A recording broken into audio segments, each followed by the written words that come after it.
Penanganan yang paling penting bagaimana ketika Jani Wartabone atau dulu yang disebut Panjaitan ini dilakukan revitalisasi, maka yang paling penting masyarakat yang tinggal di sini dan masyarakat yang menggunakan pengguna jalan ini tidak terganggu dengan berbagai genangan. Situ itu ada spot-spot yang merupakan genangan di rumah kopi Aceh itu, kemudian di depan UNG, kemudian di Labamba, kemudian juga di sebelah sini.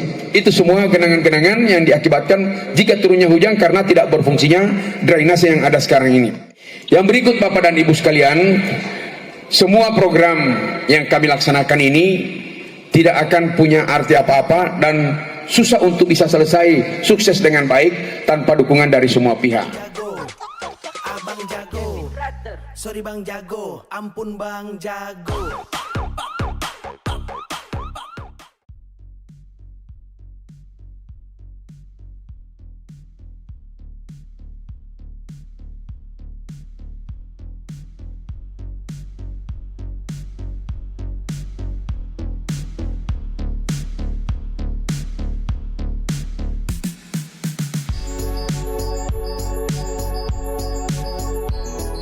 Pekerjaan yang begitu banyak dan besar volumenya dan kapasitasnya, sudah bisa dipastikan bahwa kota Gorontalo akan kredit selama kurang lebih 6-7-8 bulan ke depan.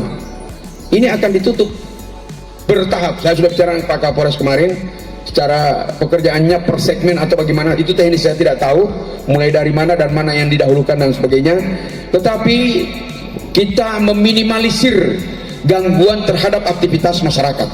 Bayangkan, di sini ada pekerjaan, di Tanggida ada pekerjaan, di Aryo Katili ada pekerjaan, di sebelah sana ada pekerjaan, di sini juga ada drainase, di Lupoyo sana ada pekerjaan, di jalan Jeruk juga ada pekerjaan. Karena tema kami pembangunan tahun 2022, pembangunan sumber daya manusia, meningkatkan ekonomi, pemulihan ekonomi dalam artian dan peningkatan infrastruktur. Inilah yang kami lakukan Bapak dan Ibu sekalian.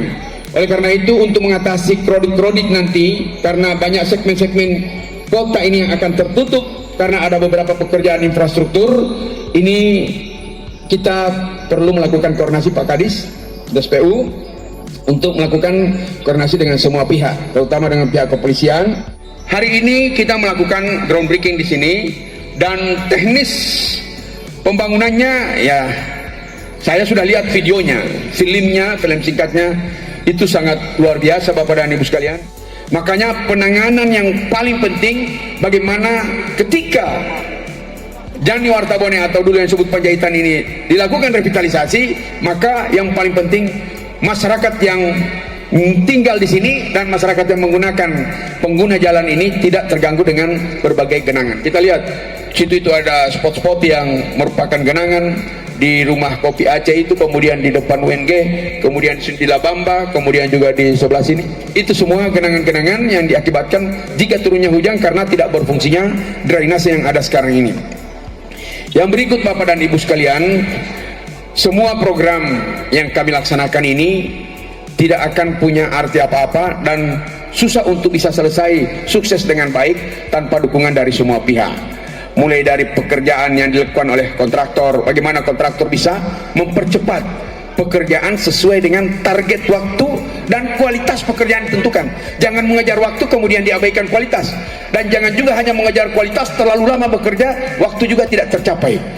Jadi harus ada perpaduan antara kualitas pekerjaan dan waktu pekerjaan yang telah ditentukan oleh sistem yang ada, sehingga harapan kami sebagai owner daripada pelaksanaan pekerjaan ini agar masyarakat segera dapat memanfaatkan infrastruktur ini untuk kepentingan, karena ini sifatnya dalam rangka untuk pemulihan ekonomi nasional.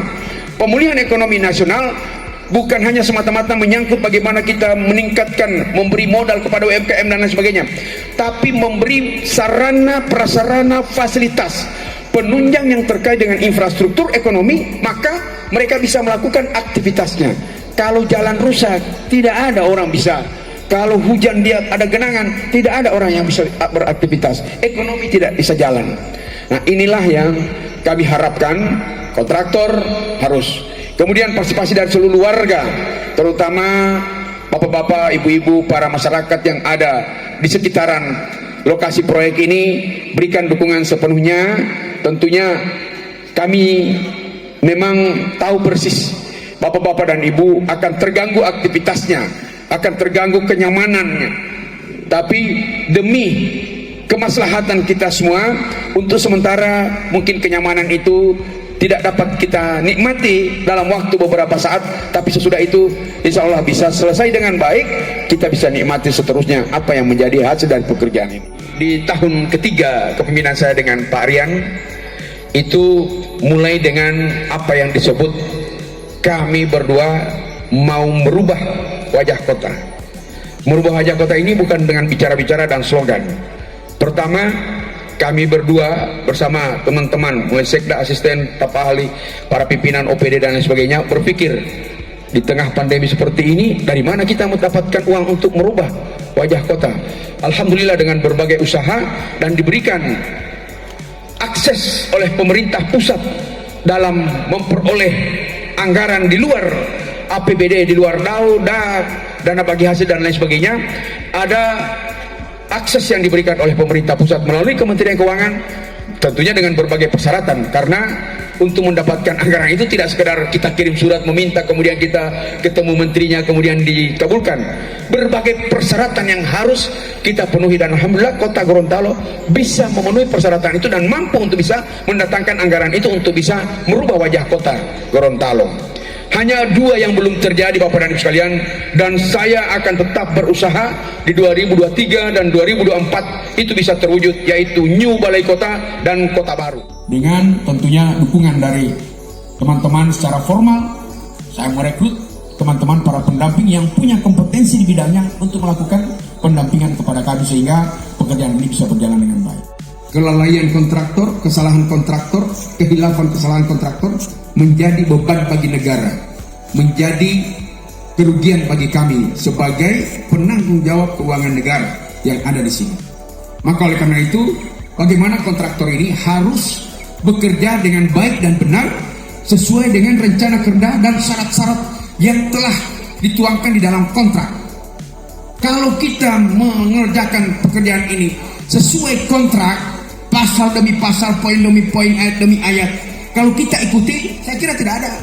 Karena ada kebijakan, ini kalau begini, ini enggak. Akan terjadi pengurangan pekerjaan, ada menjadi sesuatu yang dilakukan justru akan mengurangi kualitas pekerjaan dan lain sebagainya. Nah, itu tolong dijaga dengan baik ini. Sebab ingat, kesalahan, kekeliruan, kelalaian saudara sebagai pelaksana pekerjaan menjadi kerugian bagi kami, daerah, dan menjadi kerugian negara itu. Dan kalau sudah berbicara masalah kerugian negara, sudah bukan berurusan dengan kami sebagai eksekutif. Ada yudikatif, ada jaksa, ada polisi, ada pak hakim. Nah itu di luar tanggung jawab kami. Makanya tolong ini, dan permintaan kedua saya, tolong dikerjakan dengan kualitas. Karena kualitas itu bukan nanti ditentukan di akhir. Kami sudah mensyaratkan, kami sudah tahu kualitas jalan ini seperti apa, sudah tertuang di dalam kontrak. Nah, capailah kualitas itu. Dan juga sudah ditentukan dalam kontrak batas waktu penyelesaian pekerjaan. Dua hal ini kalau dikerjakan dengan baik, maka kami senang. Kami senang. Jangan artinya memberikan sesuatu. Artinya kalau kontraktor itu, kalau misalnya dia merasa, saya sudah memberikan sesuatu kepada owner, dia akan bekerja semaunya. Sekarang saya tidak mau bekerja, kami tidak ada beban, kami menuntut pekerjaan ini harus diselesaikan dengan baik, dengan benar, sesuai waktu, sesuai kualitas. Kami tidak ada beban apa-apa. Saya sama sekali tidak kenal kontraktornya siapa ini. Tak pernah baku-bakuin saya tidak pernah ini. Jadi saya kalau ada kesalahan, saya tidak segan-segan akan melakukan teguran. Karena tidak ada yang saya takutkan, karena saya tidak ada ikatan sama sekali. Itu yang saya tegaskan kepada kontraktor agar melaksanakan pekerjaan ini dengan sebaik-baiknya. Karena ini pertaruhan hidup mati masyarakat Kota Gorontalo untuk bisa merubah wajah Kota Gorontalo ini makin baik ke depan. Sudah lama kita terkungkung di dalam suatu situasi yang kurang mengenakan, apalagi ditambah dengan COVID-19 yang saat ini. Maka sekali lagi, mari hanya dengan kebersamaan, kolaborasi dan sinergitas kita semua rencana kerja ini bisa selesai dengan benar, yang tujuan akhirnya tentunya untuk kepentingan warga masyarakat Kota Gorontalo yang sama-sama kita cintai. Inilah yang dapat saya sampaikan, dan sambil memohon serta petunjuk dan ridha Allah Subhanahu wa taala dengan mengucapkan Bismillahirrahmanirrahim. Hari ini tanggal 31 Desember tahun 2021 bertempat di Jalan Nani Wartabone, saya Wali Kota Gorontalo dengan ini meresmikan dimulainya pekerjaan infrastruktur Jalan Nani Wartabone dan seluruh pekerjaan infrastruktur di Kota Gorontalo tahun 2022. Bro, Bang Jago di sela-sela memantau ya. Ini kegiatan Wali Kota 2 periode ya, Kanda Martin Taha. Ini juga ada Pak Kabit, Bang Angkung ya, bersama Ketua Deno. Assalamualaikum Bang Tung. Sehat? Sehat. Jadi ini Bang Jago meluangkan waktu untuk menghadiri kegiatan ini ya. Bang Angkung juga ya. Ini dengan Pak Wali Kota ya, calon gubernur ke depan bro. Ya. Sehat Pak Kabit ya? Nah, ya. Entah itu wali kota sudah membuktikan apa yang beliau sampaikan. Ini 24 miliar jalan Nani Wartabone Pak Yadi. Bertepatan dengan akhir tahun. Pak Wali Kota Martin Taha hari ini grand opening. Ini di depan kita ada alat berat. Jadi Bang Jago ini ada power ini Pak Martin dan cocok untuk calon gubernur. Iya. Alhamdulillah. Ini Bang Mi gimana ini Bang Mi? Soal ini Gorontalo gimana ke depan? Pilgub. Oh, kalau pilgub tidak berkaitan dengan pekerjaan. Enggak. Kalau dilihat kan ini Wali Kota 2 periode. Jadi gimana? Luar biasa. Beliau sudah sangat mapan dalam memimpin pemerintahan daerah. Baik di legislatif dan eksekutif karena beliau sudah teruji. Tahun 2009 terpilih sebagai anggota DPRD Provinsi Gorontalo dan dipercayakan oleh Partai Golkar untuk menjadi Ketua DPRD Provinsi Gorontalo. Dan berlanjut juga dan berlanjut beliau mencalonkan sebagai Wali Kota Gorontalo dan alhamdulillah terpilih sampai dengan saat ini. 2 periode luar biasa. Cocok, aman. Pas jadi gubernur. Oke. Kasih ya. Thank you. Ada power di kota. Bagaimana? Sehat. Oh, Bang Arifin. Ini Om sungguh ini Bang Jago ini. Ya, kepala Kesbang. Sehat Om? Om sehat. So berdiri di sini pasti sehat. Ya. Kalau di rumah itu sakit. Jadi ketika Bang Jago mendengar, apalagi lagi Bang Jago begini. Saya rilis tambahan untuk kegiatan PEN Kota Gorontalo dari 294 M. Hari ini launchingnya semua. Pertama adalah kegiatan Kalimadu 6,6. Kemudian kawasan perdagangan 34 M. Kemudian Nani Wartabone 24 M. Kemudian kegiatan spam 15 M. Kemudian pengadaan meter 6,6 M. Dan terakhir yang 1,4 juga kegiatan spam. Itu Bang Jago. Oke.